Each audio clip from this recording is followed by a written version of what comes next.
guess who's back on the channel? Media. There she is, the queen of everything herself, VagaBondage. Welcome back to the channel. I need your help real quick. So on this episode of this segment for Talking Through the Medias, we are going to recap Loki episode 5. What was I missed it. What was the name of this episode? What was it titled? Journey into Mystery. Journey into Mystery. So that's one of the titles. It's from a comic series that the head writer took huge inspiration from this show. Mm-hmm. Not necessarily because of what happens in that comic series. I believe it was issues 266 to 3 something. I can't remember what it was, but it was Journey into Mystery. It's a series within that kid Loki interacts with his older self. Makes sense. Old Loki, basically. Old Loki gets transformed into a crow that becomes a friend and kind of pet of young kid Loki and helps guide him through this sort of time travel-y mystery. We're not sure what happens throughout the series, and then at the end of it all, kind of everything gets revealed. Right. But it's not a direct correlation from the show. They're not pulling basically frame for frame. What they are doing is they're using the inspiration of that, where we have a version of Loki who's realizing he isn't what everyone keeps telling him he used to be. And so it's a journey of self-discovery, and that's where the head writer, Michael Waldron, took a lot of inspo from. So yeah, it's cool that they actually put that in one of the titles. You know, okay, and you know what? This might change. I might change my mind tomorrow, next week, next month, next year. But as of right now, I'm gonna say this is my favorite episode. And a good episode. It was very good. I didn't watch it. I wanted to watch it when it debuted, and when it was like 2:00 in the morning from my time, and I'm usually up at that time. I haven't been getting any sleep lately. I've been under a lot of stress, but it's okay. When you agreed to do this recap with me, everything was like the sun came out, the birds were chirping, and I got a great night's sleep last night. I was so happy. Glad to hear it. I was up all night looking up Loki facts, so that's why. I know. Oh, guys, if you don't remember, if you want, go back to the last couple of last videos that we've done. If you know anything, let me do a little shameless plug. Go check out VagaBondage Official on. That's on Instagram. Is it what is it on TikTok? Mm-hmm. Is it VagaBondage Official on TikTok? Vagabondagebabe on TikTok. VagaBondagebabe on TikTok. Yeah. I saw this when I first became a follower on your TikToks and everything. That was what, and I think I said this last time. That's what got me. I thought, okay, hey, she seems like she knows a lot about a little about a lot of things, and I'm about to learn something. And there's excitement in her voice. Let's see what they have to say. And then we went into a world of mystery and theories, and I felt like I was like, wow, man, these mushrooms just kicked in, Solly Bob. and because that's what I go through every time. And every time I watch one of your theories, that's the journey I go on. You take me to a whole new, like I feel like Princess Jasmine, a whole new world on those theories. It's great. I thought I was a theorist. It's funny that you say that, because I actually make the theory videos that I do to try and ground myself in reality, and yet people seem to find that instead of doing that, it has the exact opposite effect. Everyone in their lives seems to have this sort of compartmentalization. There's sci-fi and then there's reality. And what they don't realize is that the writers of these sci-fi fiction worlds are taking inspiration from real life. Right. And then they're putting that into storyline, and they're kind of like filling in with a little fluff on top of that. But so much of the real science behind all this that sparks the original idea, and the reason why we see similarities in shows like Doctor Who, Star Trek, Stargate, Loki, it's because they're all pulling from the same source information. They're pulling from actual science. Right. And so I'm just trying to make that apparent to the people who are watching the shows. And that it is, but you're right. It's because usually when people are giving a review on these or recapping on these shows, they're just, they're talking about what they've seen and things that are based on the comic books and things like that. You hit the nail right on the head with that, and with that explanation of how you come at the angle that you come at it with, because I didn't know that until you just said it. Of course, that's what the writers do. That's their job. They, you want to write a good script, a good story, a good movie, a good screenplay, whatever the situation is. A good writer will do their research, and then they based on that research on real life events, the real science, what have you. They make their great story, and sometimes it turns out great, sometimes it doesn't. But it's always it is what it is. But now you've explained what you do. You just take that exact formula and you do like a reverse engineering. You deconstruct what the writers were probably doing. Yeah. And there's a writer that I know.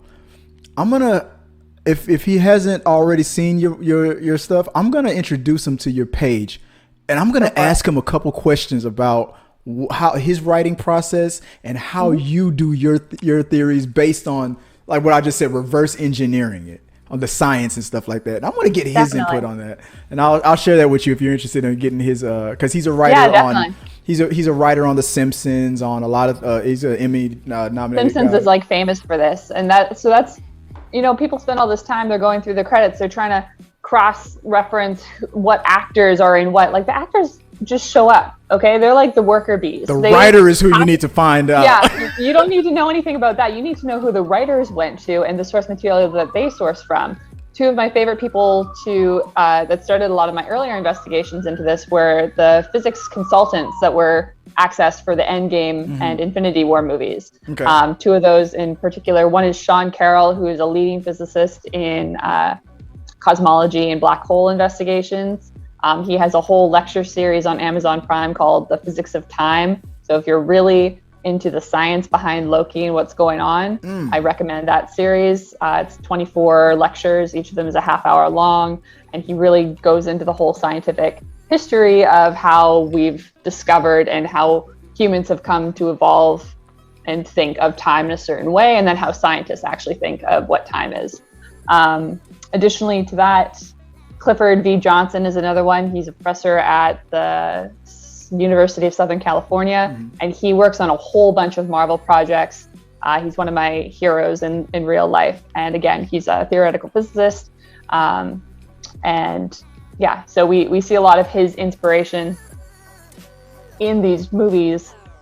We just don't even realize it. He also is a huge advocate for getting the real science in the mouths of people who aren't just the scientists on screens. So the fact that like Thor knows about wormholes rather than Dr. Banner having to explain it all in Thor Ragnarok. Those are some of the pieces that we get from real scientists trying to have a part in the Marvel world. Anyway, so yeah, highly recommend those people. Okay, cool, good play. And I'll name him. His name is the writer I was talking about. His name is Mike Price. He's worked on The Simpsons. He's award. When I'm going to introduce your work to him, because I've got a question for him, and I'm gonna ask that question about my theory about how you reverse engineer the science process that they put in when creating stuff, and I'm gonna get his opinion on it, I'm gonna force a friendship between you two, because I'm, like I said, it's cosmic, man. Did not tell you guys, when she breaks it down, I just sit back and I'm like, just teach me, man. Just tell me your ways. But we're gonna get into the ways of Loki episode 5 again. Once again, what was it called again? I didn't look up the title. Journeys into Mystery. Journeys, a great title. I mentioned on my channel like last week or the week before. I think it was on an episode of a segment called "We Got Your Vote." One of the questions was, will Sylvie and Loki kiss? And like 70-something% said yes. I thought this was the episode where it was going to happen, and it didn't. Before we get into the whole show, what are your thoughts on that? Do you think they're going to share a moment like that?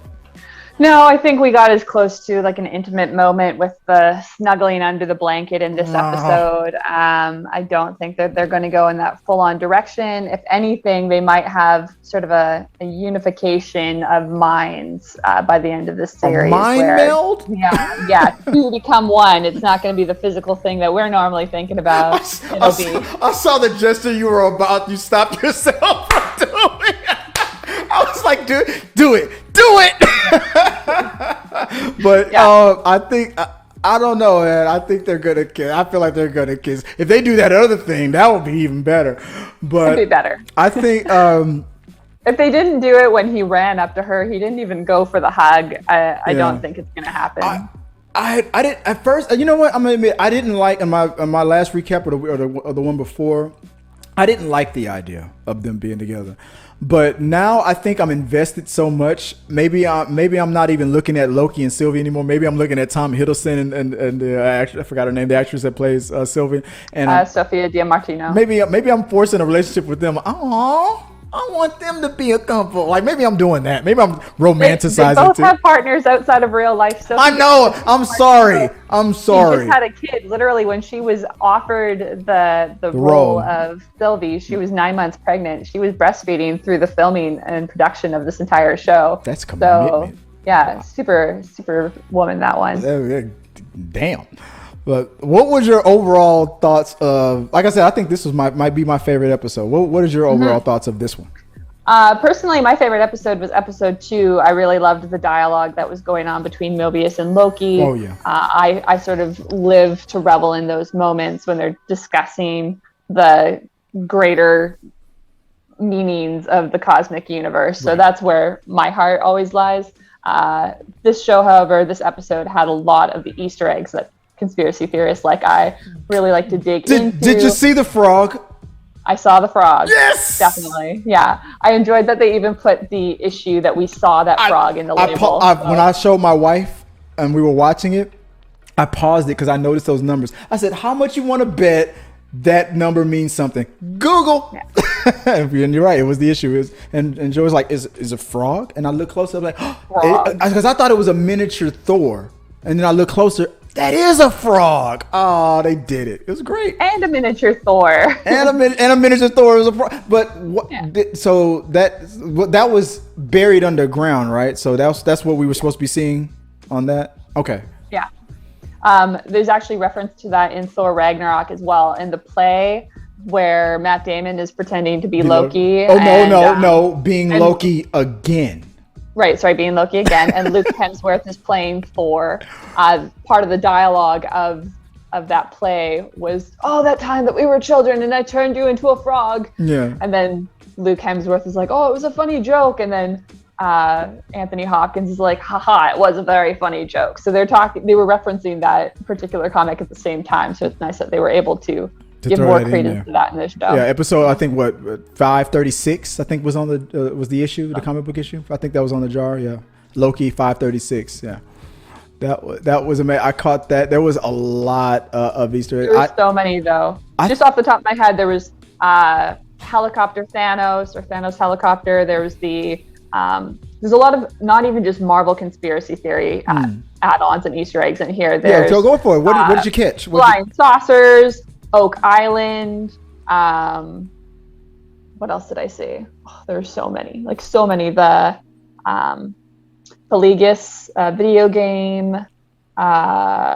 There was Ronan's ship was in there in the background. Okay. The ship that came out, that was part of the Philadelphia experiment. There's other people on YouTube who I'm sure will go through the play-by-play of the entire episode. When you say ship, you mean that the boat that fell out of the sky and that one. I didn't think that would have been a significant. But of course, that ship itself probably was a significant. Of course, I was just so into the fact that a boat just fell out of the sky and then started attacking the cloud monster and stuff. I didn't even think to read. It was an old urban legend just after World War II of a ship that was theoretically teleporting back and forth between ports or something like that. I don't know. It's one of those urban legends that as time has gone on, it's been retold and mistold so many times that you don't even know what the original story was. But I don't know. one of the reasons why I call this one of my favorite episodes is I call him Loki, Black Loki. Let me just just call him Black Loki. Go for it. In the credits, they called him Boastful Loki. Yeah, I saw that in the credits, Boastful Loki. But and I was like, why the brother got to be so boastful? And then I was like, yeah, it makes sense. Look at him, he's like going. But he had his own hammer, and I don't know if that was another version of Mjolnir. Was that or was it's it not something taken directly from the comics? There was kind of a lot of speculation about this in the last week since we saw him in the post-credit scene. Mm-hmm. Someone thinking that there was like a mashup issue possibly with the Wrecking Crew. Basically, this looks like it was a character specifically invented for this show, which is cool. I'm glad that they did that. Yeah, I like that his Mjolnir was made out of like a wrench and like a piece of rail, essentially. That's neat. So what I'm getting from that character is just that, because that one conversation that he had where he claimed he did all these amazing things, and then everybody laughed at him like, no, you didn't. So like you said, Boastful Loki. That's what with his name being Boastful Loki. He's just a big liar. And did they ever mention? I can't remember. Did they mention what his Nexus event was? The thing that got him? No, they didn't. They didn't. They kind of like spilt over it by Alligator Loki calling him a liar, which also brings to question whether or not Kid Loki actually killed Thor the way that he said he did. You know, he claims he's the king of this land, and everyone seems to be allowing that at this time because he's the one who killed Thor. But for all we know, he's just the kid who put Thor in a jar, exactly, after transforming him into a frog. That's what I think. Everything else, yeah. I believe that. I think that's what happened on this world, because that explains why that frog Thor is buried so close to his hiding spot. Yeah, that's got to be that world's Loki. And when I never read the issue. When he was a frog, I thought he could still wield his hammer. Why? Yeah, I think so. So I mean, I know they're underground, but I mean, he's just jumping and trying to jump out and get out. Why can't he just call his hammer into that glass and break it? Must be a magic jar. Easy answer. Get out of here. Whatever. Let's crush. And you said it so casually too. Magic jar. Magic jar. Writers do this to me all the time. I think I've got them pinned in a corner, and then they're like, nah. Reset the timeline. Time travel. There goes my whole theory. Like my theory that Marty McFly is his own father. You know. Yeah, time travel. But what other things about this show that I like? I'm glad. Okay, obviously Owen Wilson obviously wasn't killed. He was thrown in there. And that whole conversation with, like, man, wow, you can just, did he I think he said wow, because I know every time I do an Owen Wilson, I'm like, wow, you can just throw a rock and just hit a Loki out here, right? But I don't know, I think he's not doing the wow things anymore, but I thought I heard him say it. But what did you think about Owen Wilson in this episode? I think we start to put things that we think have happened, we connect them. We so often conflate. It's just like a part of human memories that we put these images too close together, and they often meld. And that's how conspiracy theories take place, especially when you add decades to them, especially when they're originally being told in a time where we didn't have accurate data collection, you know? So that's exactly what conspiracy theories are. And the fact that there's one popping out of this already, this Mandela effect, where you think that Owen Wilson has already said, wow. I don't know. I have to go back and rewatch the show. I don't know if he did or did not say wow. But I love that Owen Wilson shows up and saves the day. And he did so in a car that has pizza floating on top of it. Because why was there a pizza? I don't know if there's a conspiracy theory around that. One of my favorite YouTubers. That was supposed to be the dumping ground for anything that's a variant, right? So I think all the time they're always dumping random stuff on that planet. And my wife was like, when we were watching it, it's like everybody's a cannibal. Like, is those cannibal pirates? Are they cannibal? What was the other word? Marauders or something like that. Marauders, yeah. And I was like, well, it makes sense. I mean, that there's got to be a cannibal something, because I'm like, I don't know how much resources they got on that planet, so I'm sure there's got to definitely cannibals out there, because that's probably the main source of food out there. They were lucky to have. That kid was lucky to even have a juice box. That was a high C. What was that? Just straight up product placement? What was going on? I didn't see what juice box he was drinking from, but earlier on in the show they had Boku juice boxes, which were specifically chosen because they're a brand that is no longer in circulation. And one of the writers of Loki, what is his name? Eric Martin. His adoptive father was the comedian who was sponsored to be in the advertisements for those drinks. So it was like a little behind the scenes Easter egg of just something random. What other Easter eggs did you catch? Did you notice? Oh, this show, I want to learn more about if there was anything to do with the bowling alley. I'm not very familiar with a lot of the old Kid Loki storylines, but I loved so much the Captain Hook reference that kind of went down, because they had Alligator Loki bite off the hand of the Loki. Bad guy, yeah. Mm-hmm. Yeah. And Tom Hiddleston is the voice actor for Captain Hook in the Tinkerbell franchise. So that was a small little thing that I appreciated.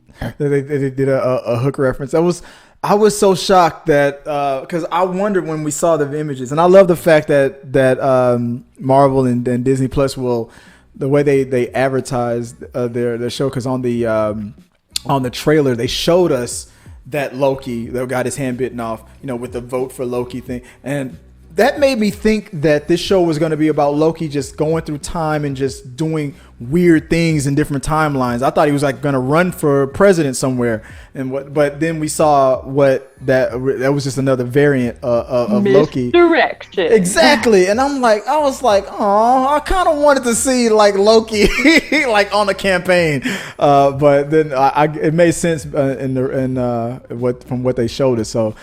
When I saw him open the hatch and come up and like, what Loki are you? I was like, oh, is that the Loki? I was like, I thought. Not just that one. All of them were Loki. Are you sure? Because that's where everybody who gets what's the word that they use when they zap somebody, purged or.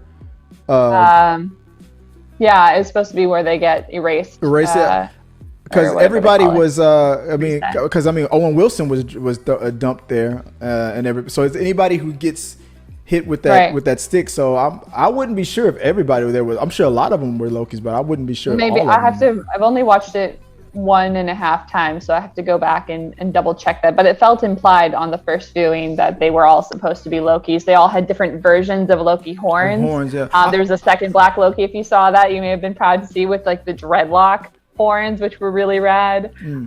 There's the guy who had like the bicycle helmet horns.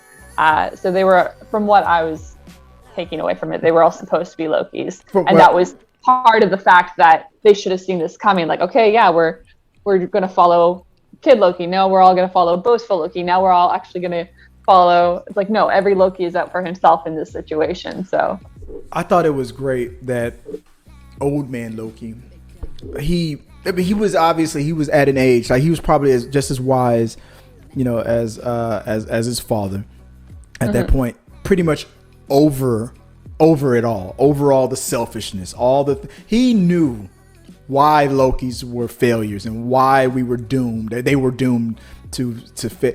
You could hear every time he spoke. I listened. I mean, it was all those moments where he was at that age trying to tell the younger versions of himself like we're doomed and when he talked about when he created his Nexus event, where he came to the idea of isolating himself and just going off to another planet and just going away, and the fact that his Nexus event was him getting lonely and deciding to step off that planet.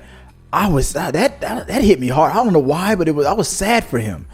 And he also told us that he had gone through the arc that we already know. So the Loki that we fell in love with earlier in the MCU, who went through Thor Ragnarok, who reconnected, who was there for the death of his father Odin, who did everything he could. But he didn't. But he didn't try to stab. But he didn't try to stab Thanos, right?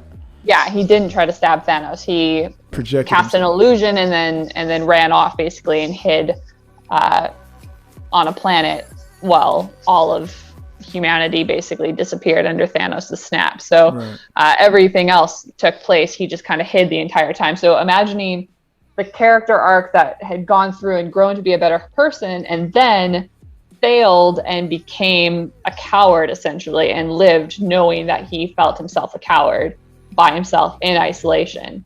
Yeah, I mean, I'm not surprised he's got those kind of sweet ass magical powers because he would create these illusions. He would basically force a reality upon himself where for millennia, I mean, he's an Asgardian and he got old. So he did this for a very long time before he did finally try to step off that planet, and then the TVA caught him up. So yeah, poor dude. But Richard E. Grant is just a freaking superhero in my mind. I love that man. I love watching him in absolutely everything he does. One of my favorite shows he's in is called Dispatches from Elsewhere, and I highly recommend it if you haven't seen it already. How did you feel about, I guess the theory was whenever a Loki tries to better themselves or something, that's when they get snatched. How did you feel about that little tidbit?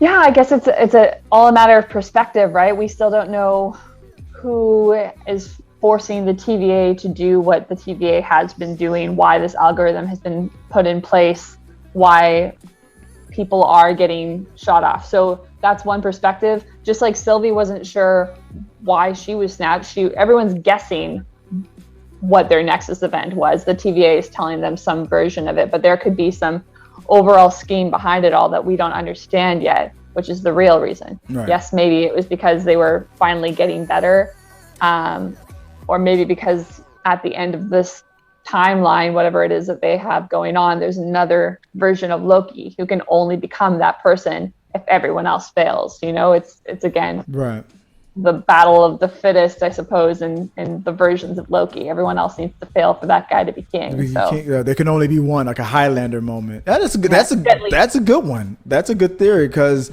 it's interesting to me that because there's got to be a reason why they threw that in the show. Like whenever one of us tries to get better, that's when we become a variant or the Nexus, Nexus event happens. So it's like, okay, so that would indicate that there's something or someone out there, or maybe another Loki, that feels threatened by any other Loki that can, because like you said, the Lokis are survivors.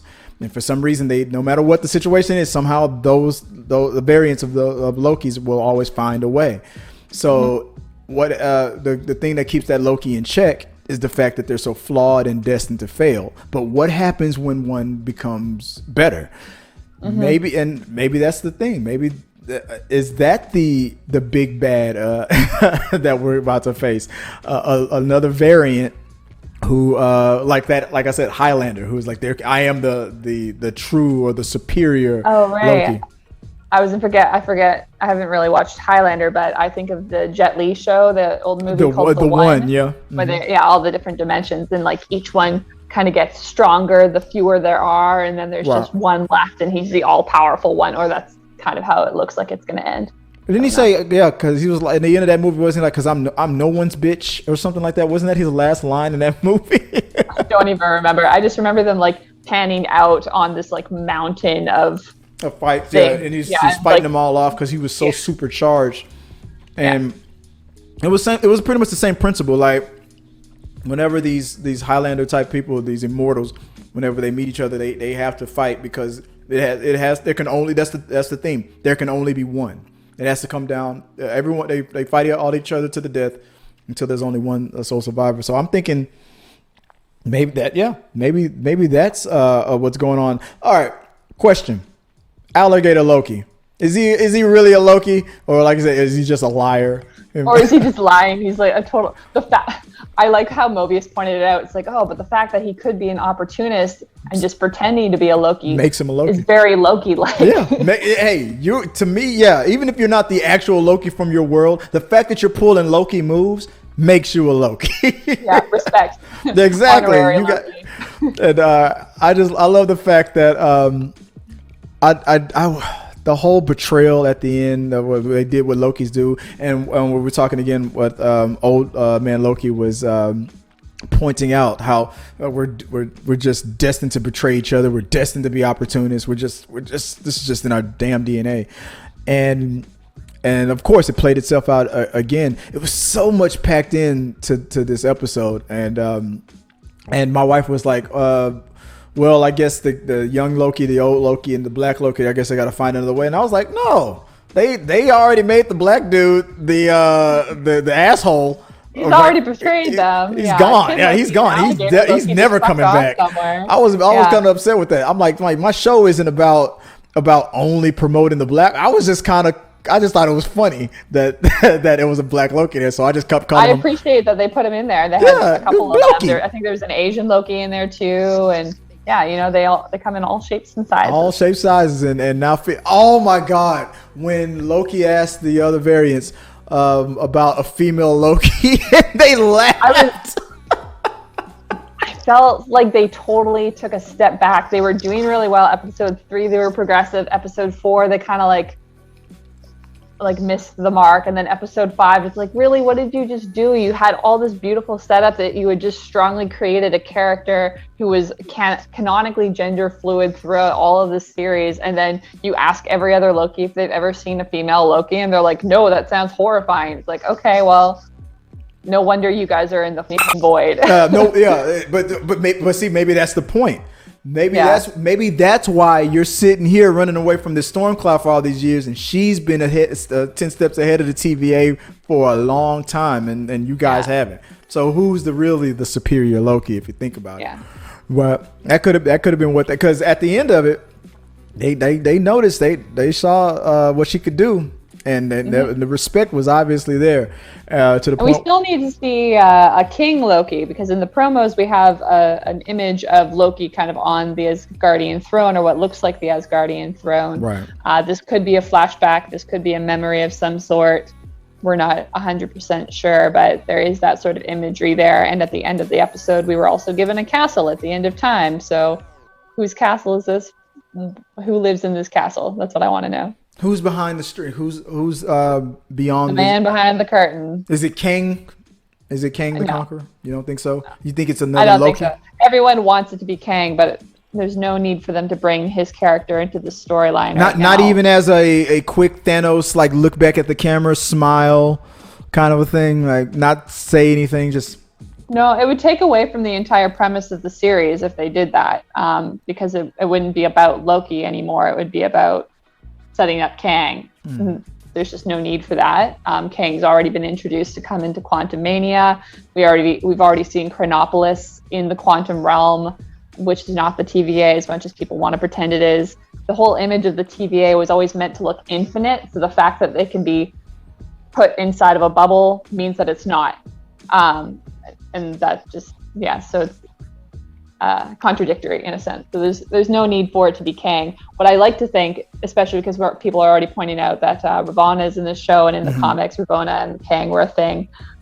This could be Ravonna's origin story in a sense. There's no need for her to start out already knowing Kang. We can see that relationship evolve later down the line. Do you think one thing that caught my attention, I guess I was just thinking out loud, I guess, when I was watching this episode, was with everything that Thanos was doing and wanted to do in his mission of being of inevitability and inevitability. Why? I mean, of course, I know why. Maybe there's no budget, there's no time, there's no reason for it. But I would imagine that somewhere on that planet throughout history, that there would have been a Thanos variant dumped there a couple times, because what he wanted to do was big. So there had to have been variants of Thanos. I'm surprised that there wasn't a Thanos reference in this. I know this is the Loki show. It's not the Thanos show. There was a Thanos reference. What did I miss? Well, we had the Thanos helicopter, so we have an idea that Thanos was probably taken down. They also explained how Aelith will always go after the big bad. He'll go after the big fish first. So if Thanos was dumped down there, the cloud would have attacked him first. After that. Yeah, where all these other Lokis are they're like the shavings of Lokis. They're the most lesser Lokis, which we've already discussed. The fact that they think that a female Loki is horrifying. It's like, yeah, that's why you're the lesser Loki. Yeah, that's why she was able to fight the cloud and right when she was first dumped down there and survive. And get to a point where she knew she could control its mind. I thought when she asked how is the older Loki, how is he able to do that, and then Tom Hiddleston was like, well, we're stronger than we think. And I knew that was going to be a moment where it's like, okay, well then that means you're probably ready to learn how to do her magic, and now that she's taught him how to do the magic that she learned, I think I don't think she's coming out of the last episode alive. That's my theory. I really don't know. I like to think that there's an idea that it's all going to end back exactly where it started. Ooh. That the Loki that we've seen and known, that theoretically all the events of the series have already taken place in the MCU, right? And we're just now becoming privy to that information. Because in Thor Ragnarok, there's a version of Loki who was able to project images into the mind of Valkyrie. Okay. Now, whether or not that was him, he's like, oh, that must be a very painful memory for you. He grabs her forehead and she sees the past time where she had been battling Hela when the Valkyries fell. So if that's just like a small inconsistency, or if it's an intentional thing that's been put in there, or maybe they'll explain it away like, oh no, that was just an illusion that he put in there. But the fact that he didn't know memory magic before and in this series, and then in Thor Ragnarok events after this time, he knew does how to do it. Yeah. Exactly. So that's where I like to think that the conversation that took place in episode 3, I think it was, when Sylvie was explaining what her memory or her enchanting magic was. She says, with strong minds, it's like I'm there, but they're there too. So I have this image in my mind that basically the two will become one, just like we were discussing earlier, where maybe Sylvie will die, maybe Loki will die, but they will live on as the superior Loki with two minds in one body. And this all leads into after the series is over, the next thing we're going to get from Marvel is it's Black Widow. But we got Black Widow coming out this week, so that'll be it's actually out Friday, already if you go to theaters, and it'll be on Friday. It'll be on Disney Plus. What was it after Black Widow? So is that Spider-Man? I think What If is next. What If is the next series? I think we've got Shang-Chi coming up this summer. Okay.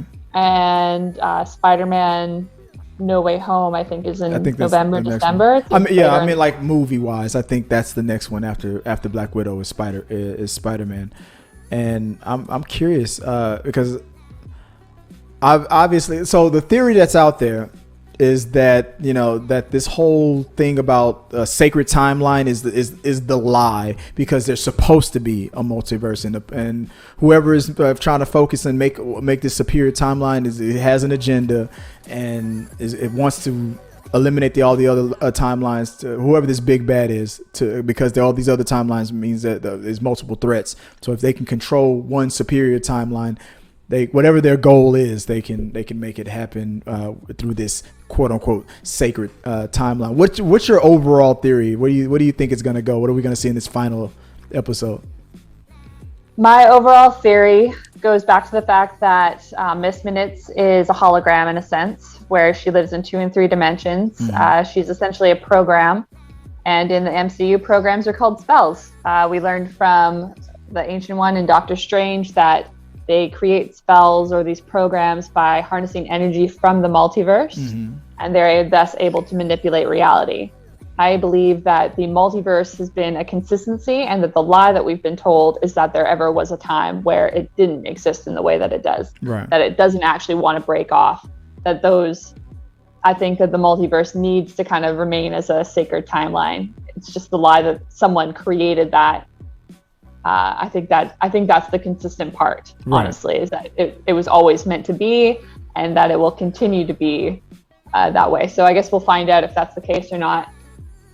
So I think Miss Minutes will end up being the closest thing to a big bad that we'll see. The question is whether or not Miss Minute was cast by somebody, or if she just came into being like Ego did. He just kind of blipped into existence. It's an old thought experiment from the mid 1800s called Boltzmann's brain. Basically, it states that in probability in the universe, it is more likely that a random brain with all the memories of a history would pop into existence than it is to explain the evolution that has come and passed for human beings to exist the way that we do. Is it possible that Miss Minutes could be an entity like what was Ego, the living planet? Ego was a celestial. A celestial being. You think it's possible that Miss Minutes is a celestial being? Yeah, maybe. In a sense, she might be.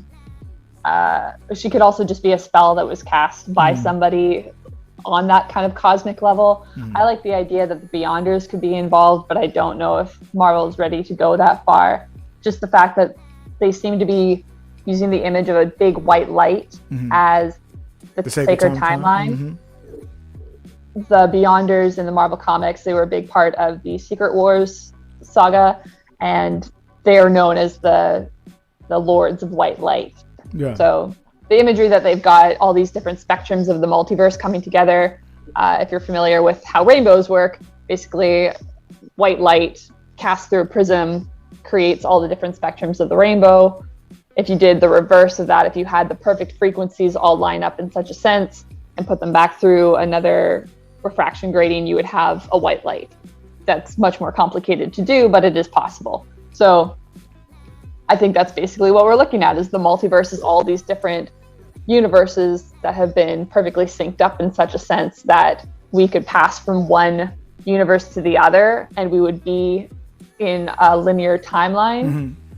I think that would work really well going forward for the MCU when they introduce characters like America Chavez, who can literally bust through the walls of the multiverse and can get into other universes in that sense. So it would work if the timeline was already in sync.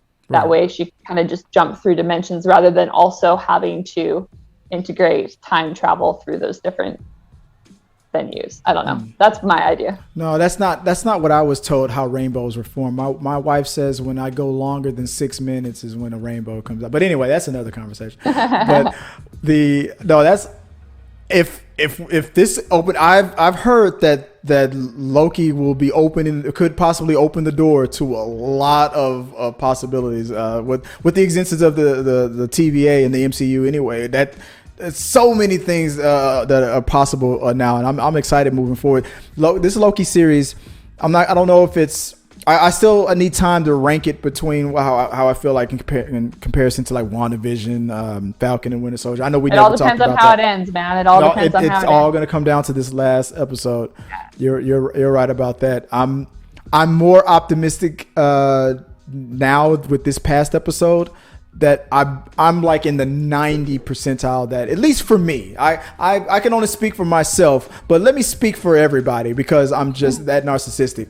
I feel like they're gonna stick the landing. I have high hopes. I think we're gonna all be very pleased with how this series ends. The question is, go ahead.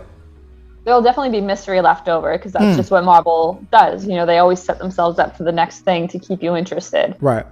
Great writing. My only question is, will this be a miniseries like WandaVision, or is there a possibility for a season 2 like Falcon? Interviews from the writers have made it sound like it was always designed to feel like one cohesive storyline. That doesn't mean that there won't be other series later on that could also be called Loki, that could also feature similar characters. There are rumors that a season 2 has already been ordered from Disney, but we haven't really seen the confirmation of that yet. Of course, it's easy for them to start these kind of rumors just to create the speculation game amongst the fans so that we stay invested. You know, we don't think we know what's going to happen, whether or not it'll always have to end. So I guess we'll find out next week. I'm excited for it. As far as moving forward in the MCU on the big screen, for some reason, I want to see Sylvie. I want more Sylvie now. I didn't know how I felt about it at first, but I want more Sylvie. I've now this episode that we just saw just proved it. The scene when she was driving in the pizza car when her and Owen Wilson was driving, she had her arms up on the seat as they were chatting. I accidentally paused it because I was talking to my wife. I paused it at that moment. I caught this perfect scene. I'll share the image later, or this is pre-recorded. I'm probably displaying it right now. It was a perfect image, and maybe I'll use that for the thumbnail. But it made that look with her and Owen Wilson. I'm like, I don't want this character to go. I want more of this character. I'm excited for her. I want more Owen Wilson. I want them both again in the MCU. Lady Sif, I want her. I don't know if she's going to be in Thor: Love and Thunder. But I'm excited. Disney's got the formula, man. They know how to keep making money off us. Just leave us wanting more. You know. What's that joke with take my car? Just take it. Yeah. Take it. But that's I appreciate it. That's the show, guys. I gotta head out, and I'm probably gonna watch this again tonight before I go to bed because I loved it that much. Me too. Guys, let us know your thoughts on this episode. Any theories or conversations or talking points that we might have missed, put it in the box below. Share it with us. Don't forget, go follow VagaBondage Official. That's on your Instagram, VagaBondage Official. Yeah, VagaBondage Official. If you go there, you'll be able to find my links to everything else I do online. TikTok's where all my good theories come up. And yeah, you'll hear lots more of me. And then when Loki ends, I'll go back to my doing science in the MCU. That's my shtick on TikTok. So you'll find me there. Science in the MCU, guys. Do you want to prepare your brain for razzle dazzle? Go follow her on Instagram and on TikTok, because every time I watch it, I'm like, it's like I should probably have popcorn. This one just teach me the ways, because it's always something that just blows my mind. So prepare yourself, like I always say, because you are not ready for the knowledge that you're about to get into and get fed from the platform there. Guys, that is the show. Appreciate you for recapping this episode 5 of Loki with us. I can't wait till the next one. We're going to I don't know if you're available or not, or maybe someone else, but guys, go, like I said, go check out VagaBondage Official and Vagabondagebabe and all the theories. You think you got a theory, you got nothing in comparison to what's there. There's the plug. You got nothing. They have less time to just spend digging into the crazy textbooks of physics just to make up stuff to fill the week. You know, I got to get don't even be modest about it. This you all everybody else on YouTube, on TikTok and Instagram, you're all variants. This is the superior theorist right here. Right there, you're all variants. Oh, thanks, guys. Everybody else, you're all just cartoon characters. Guys, again, thank you again. Put it in the box below again, or draw your questions, comments, and concerns, and maybe we'll talk about it on the upcoming We Got Your Mail. And until next time, guys, peace. Our supporters help make all this content possible, so make sure you check out our Patreon page so you can help us bring you the content you want. Push the pedal to the freaking metal. I'm turned up just like heavy metal. Yo.